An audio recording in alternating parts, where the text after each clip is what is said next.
জেলা থেকে রাজ্য, এবার ভারতবর্ষের নাম আন্তর্জাতিক স্তরে উজ্জ্বল করতে জাপানের সুগারু চ্যানেলে অংশগ্রহণ করতে চলেছেন বর্ধমানের কাল্লার জলকন্যা সায়নী দাস। জাপানের এই চ্যানেল জয় করলে শুধু ভারতবর্ষ নয়, এশিয়া মহাদেশের মধ্যে প্রথম কোনো মহিলা সপ্ত সমুদ্র জয় করার খেতাব পাবেন। কাল্লার বারুইপাড়া এলাকার সায়নীর বাড়িতে যুব তৃণমূল কংগ্রেসের পক্ষ থেকে সাঁতারু সায়নী দাসকে যুব শক্তির সম্মানে ভূষিত করল তারা। এদিন বুধবার রাতে রাজ্যের মন্ত্রী স্বপন দেবনাথ, পূর্ব বর্ধমান যুব তৃণমূল কংগ্রেসের সভাপতি রাসবিহারী হালদার সহ স্থানীয় এলাকার তৃণমূল নেতৃত্ব সায়নীর বাড়িতে পৌঁছে তাকে যুব শক্তি সম্মানের পাশাপাশি তাকে কিছু আর্থিক সাহায্য করেন তারা। মন্ত্রী স্বপন দেবনাথ তিনি এদিন বলেন, বিভিন্ন কঠিন থেকে কঠিনতর চ্যানেল জয় করেছে কাল্লার সায়নী। আগামী দিনে জাপানের সুগারুতে নামার কথা, তাহলে সপ্ত সমুদ্র জয়কারী প্রথম মহিলা হবেন এশিয়া মহাদেশে তিনি। তারা তার সাফল্য কামনা করেন। যুব তৃণমূল কংগ্রেসের পক্ষ থেকে এই সম্মান ও আর্থিক সাহায্য তার কাজে আসবে বলে জানান তিনি। কেমন লাগার থেকেও মনে হলো দায়িত্ব অনেক বেড়ে গেল। আর মানে এবছর শুধুমাত্র ভারতবর্ষকে নয়, বাংলাকে নয়, এশিয়া মহাদেশকেও আমি রিপ্রেজেন্ট করব। কারণ যদি এই সুগারু চ্যানেল আমি সাকসেসফুলি ক্রস করি, ভারতবর্ষের নয় এশিয়ার প্রথম মহিলা হিসাবে 7 সমুদ্র পার করার খেতাব পাবো। তাই এই সম্মান আর এই সাহায্য আমাকে অনেক বেশি বুস্ট আপ করলো। 7টা সমুদ্রই ভীষণ ভয়ঙ্কর, এক একটার নেচার এক এক রকম। সুগারুর ক্ষেত্রে সমস্যা হচ্ছে জাপান এবং প্রশান্ত মহাসাগরের মিলনস্থলে এই চ্যানেলটা, আর এখানে স্রোত ভীষণ ভয়ঙ্কর এবং একমুখী স্রোত, মানে স্রোত একদিকে যায়। কোনো কারণে যদি আমি ভেসে যাই তাহলে আমি একদম প্রশান্ত মহাসাগরে তলিয়ে যাব। আর এখানে প্রচুর হাঙর রয়েছে, তার সাথে জেলিফিশ, স্কুইড বা আরও অনেক কিছুই রয়েছে।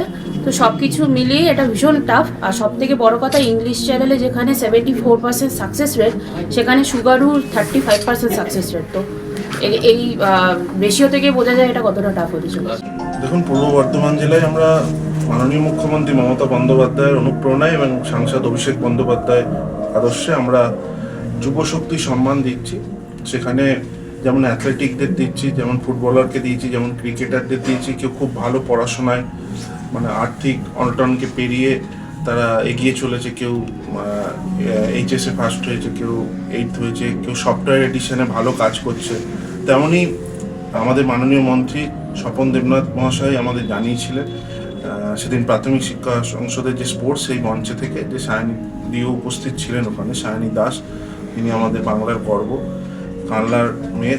তিনি ইতিমধ্যেই সপ্তসিন্ধু পার করার যে প্রতিজ্ঞা নিয়েছেন, তো তিনি ইংলিশ চ্যানেল ইতিমধ্যেই পেরিয়েছে। আমরা সায়নীর বাড়িতে এসেছি এই কারণে, কাল্লার মেয়ে সায়নী তো ইংলিশ চ্যানেল পেরিয়েছে এবং সপ্তসিন্ধু জয় করার ওর স্বপ্ন ছিল, একটা মাত্র বাকি আছে, সেটা জাপানে সুগারুতে চ্যানেল পেরোবে। এটা একটা ইতিমধ্যে আমি কৃতজ্ঞতা এবং আমার শুভেচ্ছা যাই বলুন রাধেশ্যাম বাবুকে এবং তার স্ত্রীকে, ওর বাবা এবং মা, একদম প্রাথমিক শিক্ষকের ছেলে মেয়ে হিসেবে ওনার বাবা রাধেশ্যাম বাবু চেষ্টা করেছেন মেয়েকে সর্বোচ্চ স্তরে পৌঁছে দিতে। এটা হচ্ছে সবচেয়ে বড় কথা। সর্বোপরি কাল্লার মেয়ে, এটা আমাদের গর্ব, বাংলার গর্ব, ভারতের গর্ব। ইন্ডিয়া সারা পৃথিবীতে দ্রুততম সাঁতারু হিসেবে জিবলেটার যখন পৌঁছায় তার ঘোষিত হয়েছিল। এটা কি কম বড় কথা? এবারে জাপানে যাবে। আমাদের বর্ধমান জেলার তৃণমূল যুব কংগ্রেস একটা কর্মসূচি নিয়েছেন, গত কয়েক মাস ধরে কর্মসূচিটা চলছে, যে বর্ধমান জেলাতে যেসব যুব শক্তি কৃতিত্বের স্বাক্ষর রেখেছেন তাদের ওরা সম্বর্ধনা দিতে যাচ্ছেন বাড়িতে গিয়ে গিয়ে। এটা মুখ্যমন্ত্রী মমতা বন্দ্যোপাধ্যায় অনুপ্রেরণায় এবং অভিষেক বন্দ্যোপাধ্যায়ের উৎসাহ অনুপ্রেরণাতে কর্মসূচি, তারই অঙ্গ হিসেবে সায়নীকে ওরা বেছে নিয়েছেন কালনাতে। আজকে তারা সম্বর্ধনা জানালেন, যুব শক্তিকে সম্বর্ধনা। সেই সঙ্গে ওই চ্যানেল পেরোতে গেলে প্রচুর পরিমাণ অর্থের দরকার। আমি সায়নীর কাছ থেকে শুনেছি প্রায় 20 লক্ষ টাকা ব্যয়িত হবে। পূর্ব বর্ধমান থেকে সুমন বিশ্বাসের রিপোর্ট, খবর বাংলা।